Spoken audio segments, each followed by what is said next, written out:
Before starting the video, I just want to say that this video does not support or encourage any type of shady activity.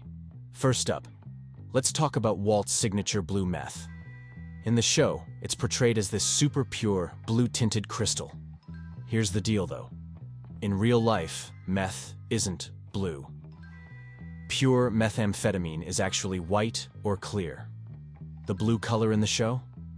That's just Hollywood making things look cool. In reality, if your meth is colored, it probably means it's got some impurities.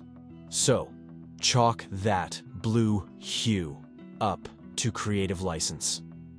Now, onto the cooking process itself. Believe it or not, Breaking Bad actually gets a lot of the basic chemistry right. The show portrays Walt using a method called reductive amination of pseudoephedrine. Without getting into the nitty-gritty details, this is indeed a real method that's been used to produce meth. Props to the show's writers for doing their homework. Let's break down some of the equipment and processes you see in Walt's various labs. Those round-bottom flasks, condensers, and separatory funnels. All legitimate lab equipment that could be used in this kind of synthesis. When you see Walt and Jesse carefully controlling temperatures with ice baths or heating mantles, that's also pretty accurate. Many chemical reactions are sensitive to temperature, and controlling it precisely is crucial. Remember those scenes where Walt talks about chirality and enantiomers? That's not just fancy talk, it's real chemistry. Methamphetamine molecules can exist in two forms that are mirror images of each other, kind of like your left and right hands. One form, dextromethamphetamine, produces the desired effect, while the other, levomethamphetamine, doesn't. Walt's obsession with purity and getting the right isomer is actually grounded in real chemistry. Now, let's address the elephant in the room, the scale of production in the show.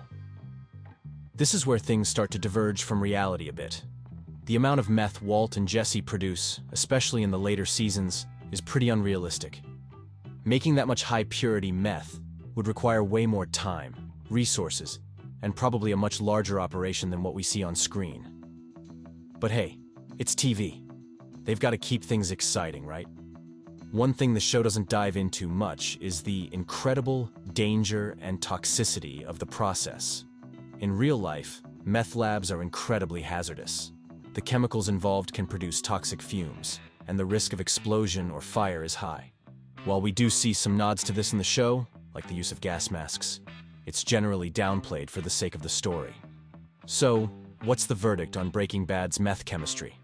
I'd say it's a solid mix of accuracy and dramatic license. The basic principles and a lot of the details are surprisingly on point. But the scale, the blue color, and the relative ease with which Walt and Jesse operate are definitely dramatized. After all, Breaking Bad isn't a chemistry tutorial. And thank goodness for that. Next part. So, in the show, Walt instructs Jesse to use hydrofluoric acid HF to dissolve a body. They pour it into a plastic barrel, and voila, no more evidence. But how legit is this from a chemistry standpoint?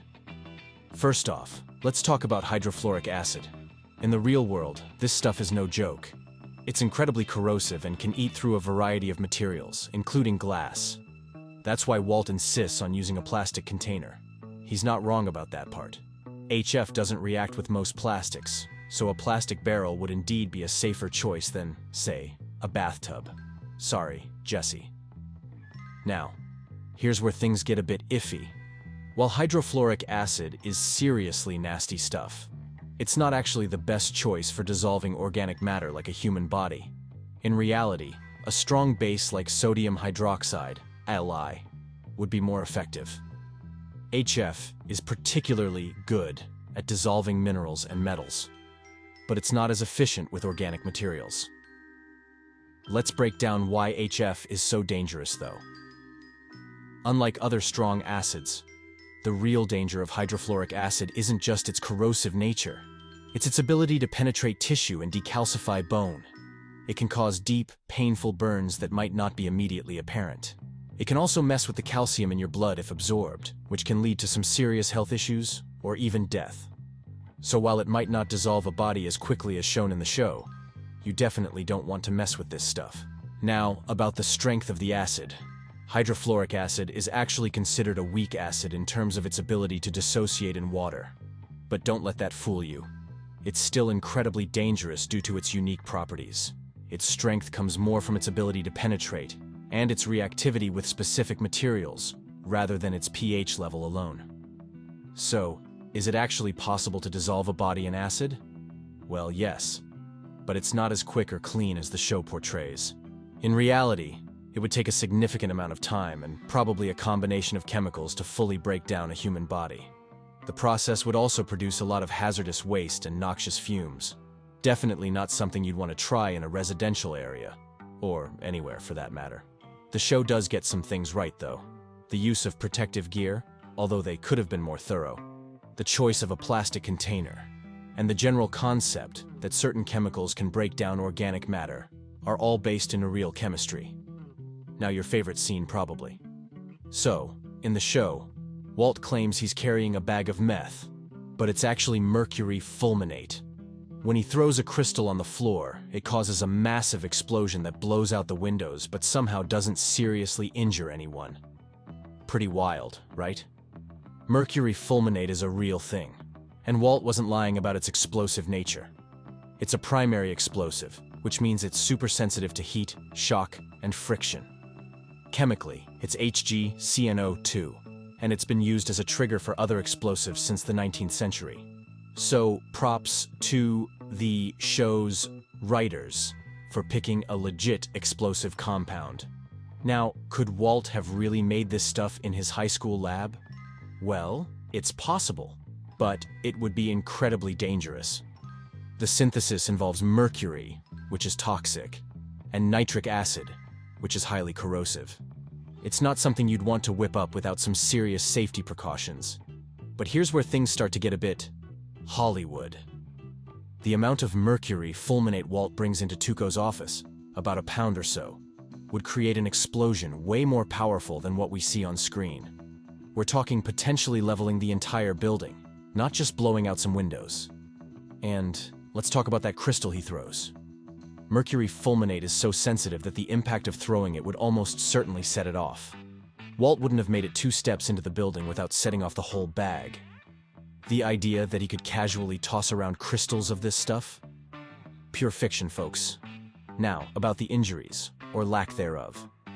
In reality, an explosion of that magnitude in an enclosed space would likely cause serious harm to everyone in the room. We're talking potential fatalities, not just some cuts and bruises. The shockwave alone would be devastating, not to mention the shrapnel from the windows and any other objects caught in the blast. The show also glosses over another big issue, the toxicity. Mercury fulminate, when it explodes, releases mercury vapor. That's seriously bad news for anyone in the vicinity. Long-term exposure to mercury can cause all sorts of health problems, from kidney issues to neurological damage. So, how accurate is this scene from a chemistry standpoint? Well, they got the basic premise right. Mercury fulminate is indeed explosive. But pretty much everything else is dramatized for effect. The stability of the compound, the scale of the explosion, and the aftermath are all pretty far from reality. Now, if you got bored of chemistry stuff, let's switch to business and money. I mean, everyone likes that. First off, let's look at Walt's meteoric rise in the drug world. In the show, he goes from a cash-strapped teacher to a millionaire meth cook in a matter of months. In reality, that's a bit of a stretch. Building a drug empire takes time, connections, and a whole lot of luck not to get caught or killed. The show does get some things right about the structure of drug operations. The idea of a skilled cook working with established distributors is pretty accurate. In real life, meth production often involves a division of labor. You've got your cooks, your distributors, your money launderers, and so on. Walt and Jesse wearing multiple hats in their operation? That's where things start to diverge from reality. Now, let's talk cash. Could a meth operation really bring in the kind of money we see in Breaking Bad? Well, meth is indeed a highly profitable drug. But the show's numbers are pretty inflated. Walt's famous 80 million in barrels would represent a significant chunk of the entire US meth market.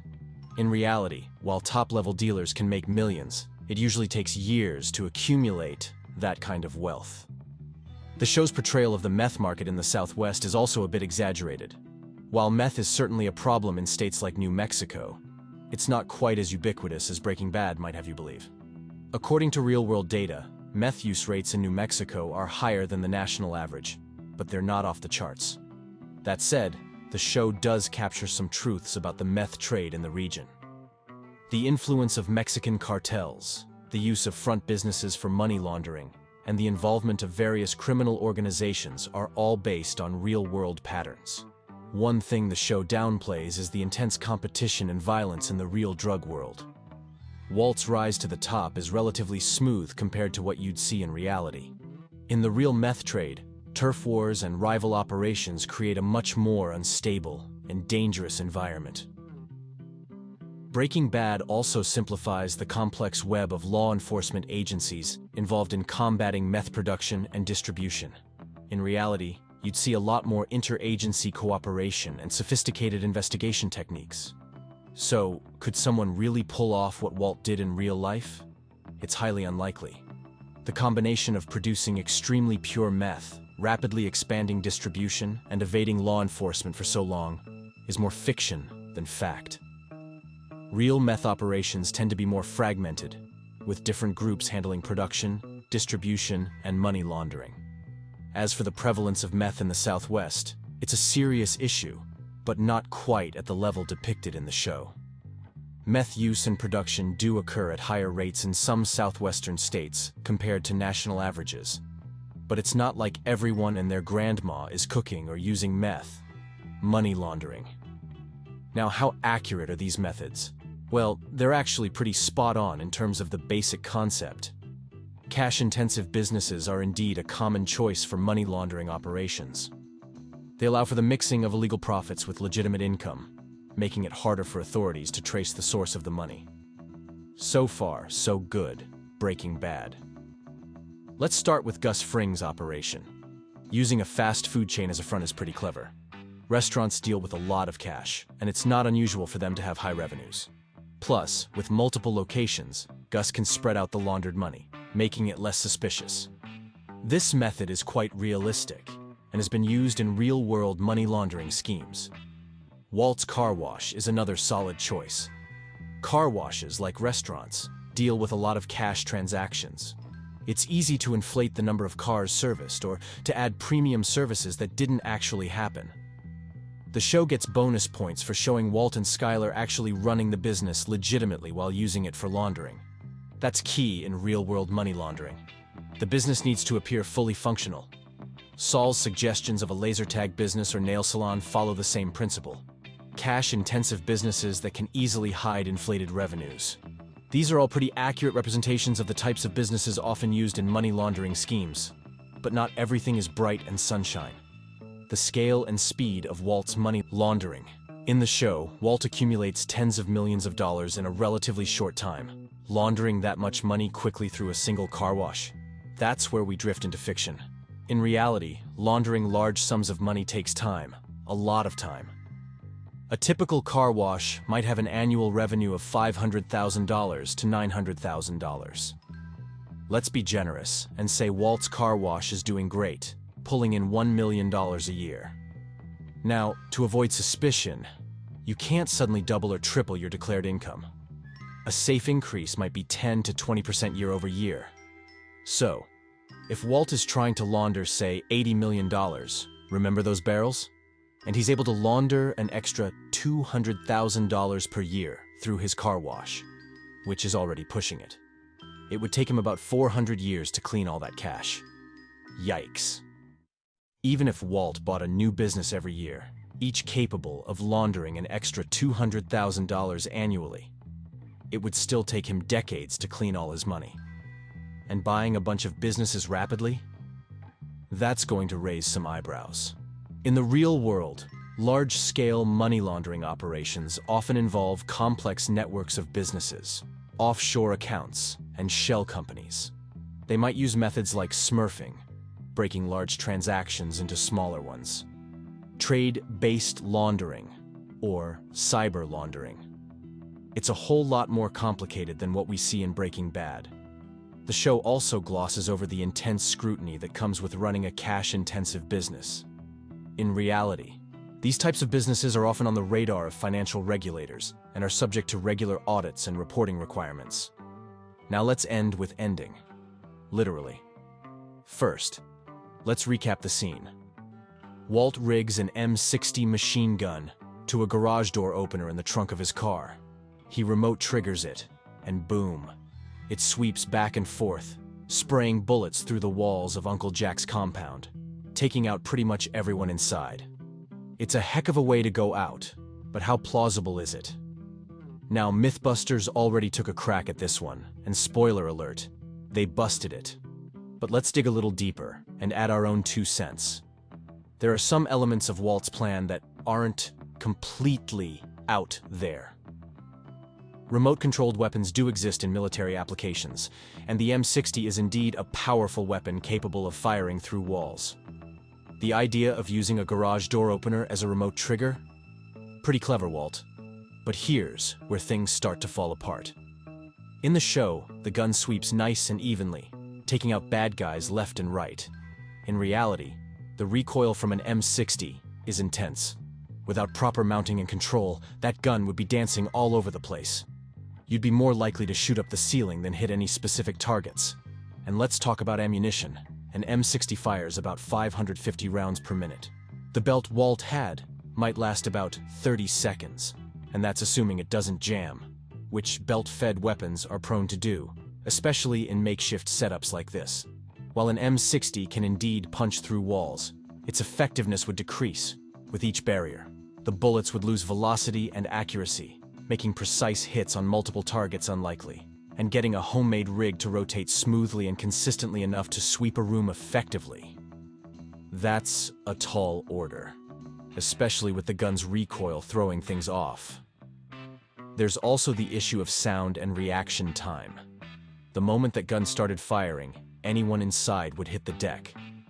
The idea that it managed to hit almost everyone before they could take cover is a bit of a stretch. And let's not forget about power.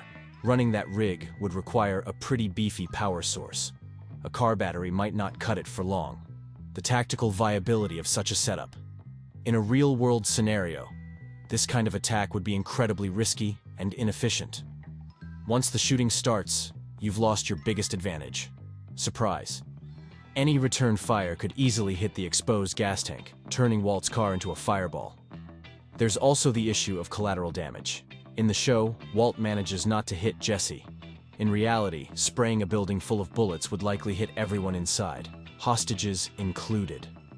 So after all the analysis, I'm gonna give Breaking Bad 7.5 out of 10 in terms of accuracy.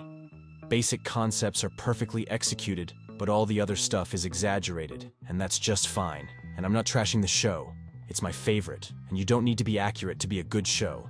After all, it's all cinema. If you enjoyed the video, please subscribe to the channel. Do you want me to analyze any other show? Comment that down. I'll see you in the next one. Till then, take care and have a nice day.